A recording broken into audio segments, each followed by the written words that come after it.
Thank you for joining us today. We have another terrific show and an amazing guest lined up with us for today.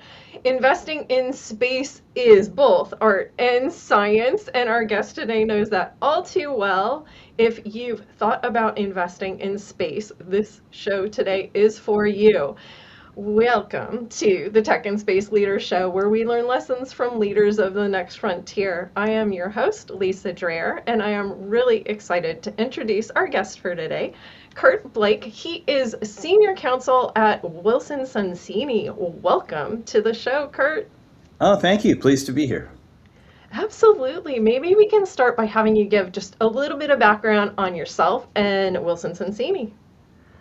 Sure. Well, I started off actually as an intellectual property attorney with with Bill Gates's dad's law firm long ago, and then this is how long ago it was. There weren't a lot of people there, like maybe just me, that had actually programmed it all. So that sort of tells you, like, this was like 86 and 85, 86, and they sent me out to Microsoft to assist with sort of translating for the development folks into the legal side, and then getting some work done back at the law firm. So did that for a while, like 5 years, and then went on to be general counsel at a company called Aldus, which got bought by Adobe. Then did a digital imagery company that Bill Gates owned called Corbus, and then was ended up COO at a company called Starwave, which is ESPN.com, NFL.com, NBA.com, and some other folks like that, and sold that to Disney, and then decided it was time to move on to space, which had been something I'd always been interested in from when I was a kid, and so met Jason Andrews, and then we ended up co-founding Spaceflight. And then he went on to, we included Black Sky within that, and he sort of concentrated on the Black Sky side. I concentrated on the launch side because it's very legal intensive, as you can imagine. Worked there for like 12 years. We sold it to Mitsui, in part to get the runway to do the Black Sky SPAC, and then they went public. I stayed at Mitsui for a couple of years, and then left, and eventually, I think Mitsui sold it off to Firefly, but I had been gone for a while by then, and then I decided wasn't quite ready to do another startup, and so I decided to go back to the legal practice. A great friend, Craig Sherman, who I'd known for years through several other startups that I didn't mention, and went there and am co-chair of the space group at Wilson Sonsini. Wow. Oh my gosh. That sounds like a 200-year career, I think. I don't know how you fit all that into. Well, I skipped some, but but I think you get a certain age and you have done a lot. That's just kind of the Yeah. way it is, right? So yeah. Amazing, amazing. Okay, so you recently wrote the Blake Brief, and this is regarding foreign investment. So give me a little bit of background on this and what the current climate is for 2026. Sure. Well, we wrote it back a while ago, and to be fair, we have specialists within the law firm that deal with lots of things. I would not dare write a foreign investment brief without consulting them, and they did the lion's share of the work. But have to say, they're very accomplished and know what's up. CFIUS is really the key to foreign investment in the U.S. is being sure that you're not going to trigger it, or if you are going to trigger it from a foreign investment in a U.S. company, that you do it in a way that sort of minimizes any difficulty that might be involved. Actually, when Mitsui bought Spaceflight, there was a CFIUS review, so we actually had gone through that at that point. And there's, usually if you have a product, if the U.S. company has a product that's ITAR related, CFIUS is going to be involved. And so we clearly did defense services because we were integrating spacecraft onto all sorts of launch vehicles all over the world. So definitely we're in the ITAR realm. So that's the key. They have great, I mean, really broad leeway in to decide whether they want to do a CFIUS investigation. So it's not just that, but that kind of automatically triggers it. Right, right, right. And just for those that may not be familiar with that acronym, it's Committee on Foreign Investment in the U.S., correct? You would probably know better than I. I've been saying CFIUS for so long. I don't think I remember what it's one of those sort of things where you've been saying the acronym for so many years. You're like, sure, I guess so. Sounds good to me. It kind of lines up at least. That's so funny. That's so funny. Okay, so looking back on your time as CEO at Spaceflight, how did that like path to commercialization for a new space company really change between that early rideshare, Yeah. stage and the more like capital environment that we're seeing today? I think back then, space was not sort of a common investment path that people would follow, and that's increasingly becoming the case. In large part due to SpaceX. It's definitely much more common. The Back then, first you had to get people over the hurdle that they're investing in this thing that kind of intimidated them. The whole notion of investing in space at all was sort of was a difficult one. Um, and then you'd have to prove the specifics of what you were up to. It turned out that the rideshare business itself was not one that required great investment because we could actually find a customer because the capacity as it is now, launch capacity was very, very short, especially back then. The small sat industry was really nascent, but it was growing super rapidly, and people were just scrambling to find capacity. And there have been a couple places, Russia and India, for instance, where they were sort of providing rideshare possibilities for customers, but Yeah. there weren't really many in the US, if at all. And they were mostly exploited by universities, not commercially. And so our whole notion was to, find customers, then buy the capacity, then link them up and get them launched.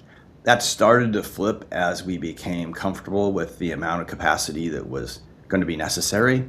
And so at that point, we were buying capacity kind of without knowing for sure if we could find customers, but it never really became a problem. So Yeah. but like for us, we didn't have to raise money, so it's a very different kind of thing. When we turned to Black Sky, very different equation. Then it's a lot more capital intensive. You've got to build a satellite. You've got to do all kinds of work involved in that, and that was very much you had to raise money at the outset. Very Yeah. different because, like I said, it was people weren't really accustomed to the space industry, hadn't really been educated on it. So it was a fairly long education process before you could actually get to, the nuts and bolts of where the investment would happen. Now, you know, sort of that hurdle's over. But on the other hand, there's a lot more competition for money. So a lot more space companies. So you've got to find a way to stand out, and that can be a tall order. Absolutely, absolutely. So, where do you think we are in terms of launch capacity? I'm hearing a lot across the industry right now that, it's just still, we need more launch capacity. So, I think yeah, that's absolutely true. I mean, uh, there's there's the India's had some issues. Russia's now off the table. Um, Rocket Lab is out there launching consistently, but the Electron's a small vehicle till Neutron gets up and going. yeah, SpaceX continues to launch consistently, but they use a large percentage of their capacity for Starlink and for other internal products, and for the government. So if you're commercial and looking for capacity, it's a tough one. New Glen's not launching consistently at this point. ULA, it's pretty expensive and also not consistent. So relativity's coming around the corner. Stokes, Yeah. almost there as well. But there's definitely a dearth, and there's a lot of demand that's still coming down the pike. Amazon Leo, not Kuiper, Yep. the demand all kinds of, create all kinds of demand. Starlink's going to continue to have a high demand, and the government, the Golden Dome, the rest of it, the government's asking for is going to really eat up a lot of that capacity. So my guess is that there's going to be a shortage of capacity for quite a while. Yeah, yeah, I think you're right. Okay, so AI, we can't not talk about AI. You've kind of explored that intersection of AI and Earth observation. Who's winning the IP ownership, I guess, direction here? Um, I don't really think about one group that's winning over the other. I think it's really the society as a whole is benefiting. So I think that there's no real single winner. I think it's depending on the type of IP that you're talking about. There's kind of different answers. So if it's patent, you can probably utilize AI without a lot of worries. If it's copyright, there's some issues around if AI actually generated the copyrightable, protected material, and that's something you have to deal with. But I think the short answer is it's pretty unsettled, and it's probably going to be unsettled for a little bit longer. So I don't think there's any clear winner at this point, and hopefully we all get better results, sort of better Earth observation data, faster results, faster insights into it, and that gets benefits everybody. But in terms of sorting out the ownership stuff, I think it's pretty TBD. Right, right. Yeah, it seems like analysis and maybe more of that analysis happening at the edge, not before Yeah. you're even, yeah, Oh, getting the, definitely. Edge computing. I mean, there's edge computing going on, processing, like you said, on orbit. Then there's also sort of the optical side of things, and can you go, bring data down, optical satellite to ground, and do relays around, and until you can find a ground station with clear line of sight down. Um, I think there's not going to be one single answer to this. I think there's so much data being created that you're going to end up having edge computing, having optical, utilizing basically all the tools at our disposal to get the I can never remember the word gigabytes. It's beyond gigabytes, terabytes, down from space to Earth. yeah, yeah, yeah, absolutely. Okay, as we kind of push toward more sustainability in space, there's also talk about space-based solar power. How significant do you think this is, and what is it? What are the challenges, I guess, from a liability risk perspective? Well, I think it's huge. The possibilities for it are enormous, both in terms of powering, you know, uh, satellites that are on orbit using the solar power that might be concentrated on basically a solar collector, but also in taking that power and hitting solar farms on Earth and trying to drive that. Um, I think there's some interesting kind of there's just a lot of different approaches, so it's not an easy answer kind of that one size fits all. There's geo, which can mean that you can have one a constellation of satellites with fewer satellites, but able to hit a broader swath of the Earth and sort of hit that solar power or solar farm that you need to hit. There's LEO, and then you've got probably closer to the Earth, there's some advantage to that, but you've got to switch between satellites quite often, and so that's definitely a downside. In terms of liability, um, we have some clients that are doing this, and that was sort of my very first question. I think it's intuitively everybody's first question is, if am I going to look at the sky and get my eyeballs fried, or Yeah. uh, or are we going to is that going to be a dangerous weapon that's going to cause all kinds of problems?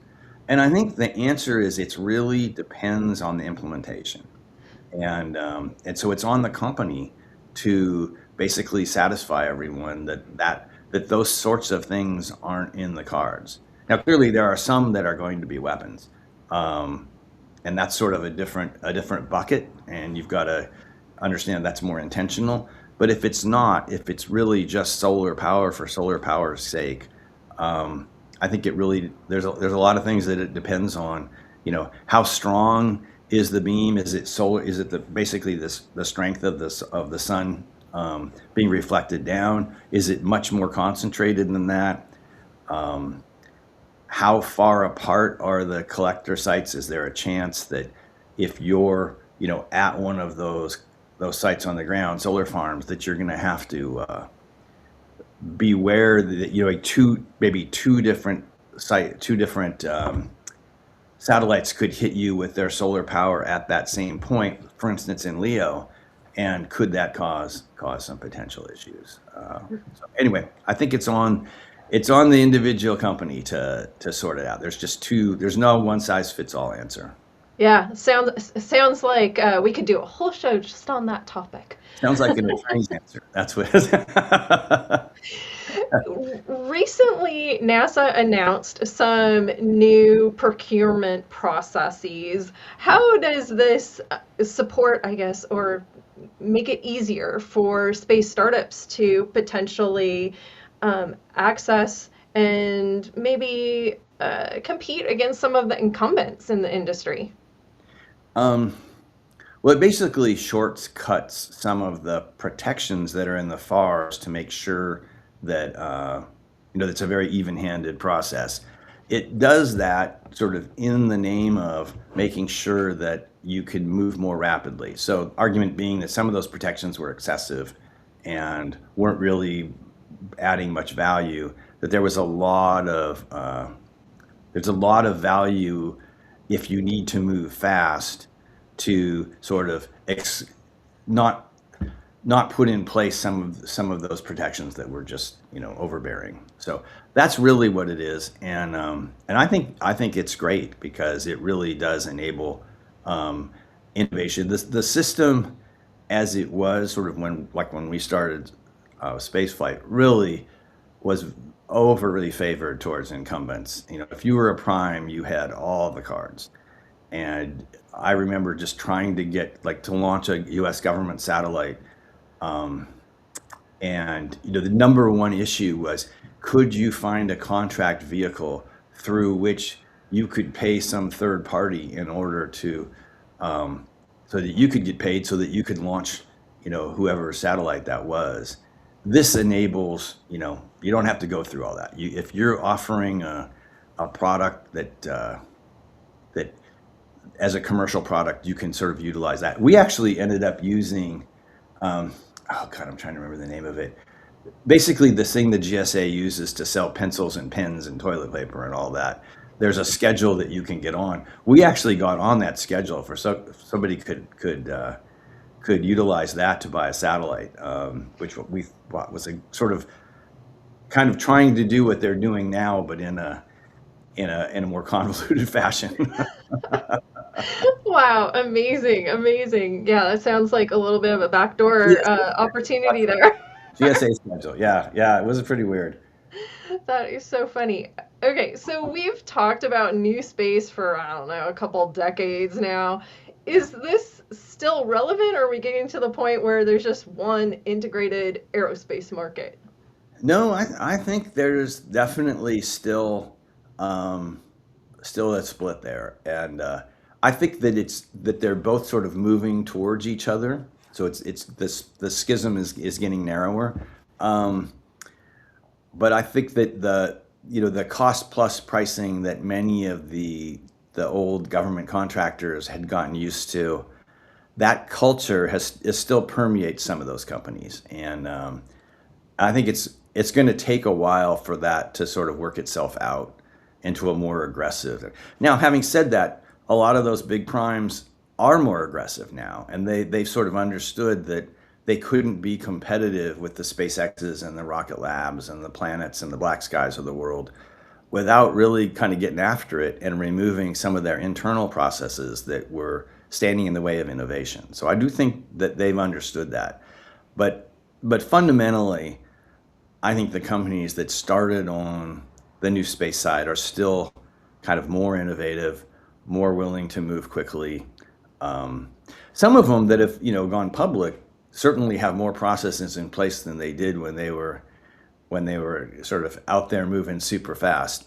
But you kind of need to do that as companies get larger. That's almost always an inevitability. So I understand them having to get some of that in place, and to some degree it's a good thing. I know I know. I mean, I like the early stage because it's more fun, it's more innovative. You can make decisions kind of on the fly and kind of keep moving. But I do recognize that you've got to, once you kind of grow up, especially if you're public, you've got to put those protections in place because people are investing, their hard-earned money, and have every expectation of being able to see what's really going on, and there being corporate accountability. Indeed, indeed.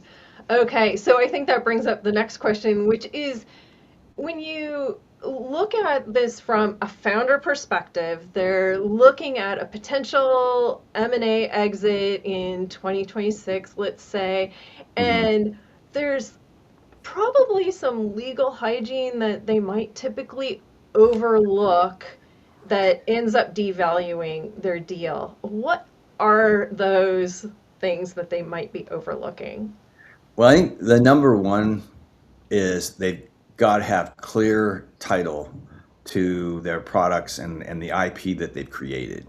And I know when you're starting out, that kind of hygiene isn't necessarily in place. So you get a quick offer letter, you get somebody in the door, and you might forget to get a proprietary information agreement, signed at the same time. So maybe you don't, that work isn't necessarily the company's because that person was working on it without an agreement that said so. So there's some potential issues there. So having sort of going back and making sure, hopefully earlier than when you're about to be purchased, make sure that's all cleaned up. That's, I think, a really good one.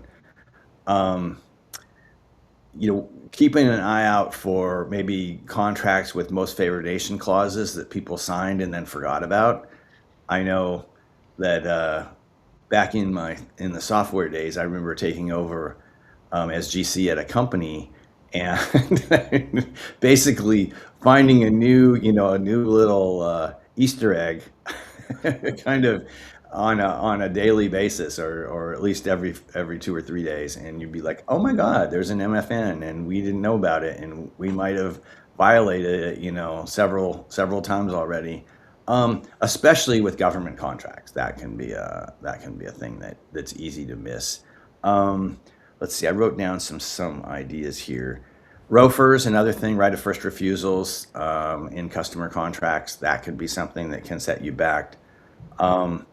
In terms of on the investment side, conflicting provisions and safes, that's something that then once if you're about to be purchased or you're about to go out for another round, you got to get that sorted. And that actually adds to the legal bill for kind of a follow-on raise or for M&A kind of faster than anything, because that takes, individual negotiation with that investor. And if there's, 3 or 4 or 5 of those, that can be really prolonged. I mean, it can take Yeah, a long time. People, might think that they have some real leverage that they can exercise, and that can start to get messy and take time to yeah, sort of, yeah. So those are kind of absolutely. off the top the the things that I look for, and so do my counterparts as well. Absolutely. Well, Curt, I want to thank you so much for making time to be here today. We really appreciate it. If someone wanted to connect with you or learn more about Wilson Sonsini, what should they do? Well, they can go to Wilson Sonsini's website, which is wsgr.com, or just Google us. And for me, just email me. It's C Blake, so Curt with a C Blake at wsgr.com. Excellent, excellent. Well, thank you again for making time to be here today. We really appreciate it. It's been an amazing conversation, and I feel like we could do probably 10 more shows on some of these topics. So thank you so much. Thank you. Thanks for inviting me. Really had a good time. Absolutely. And I do want to take a moment to thank GuideForce for hosting these sessions. To learn more about GuideForce, you can visit guideforce.com. And we'll see you next time on the Tech and Space Leaders Show. Thanks.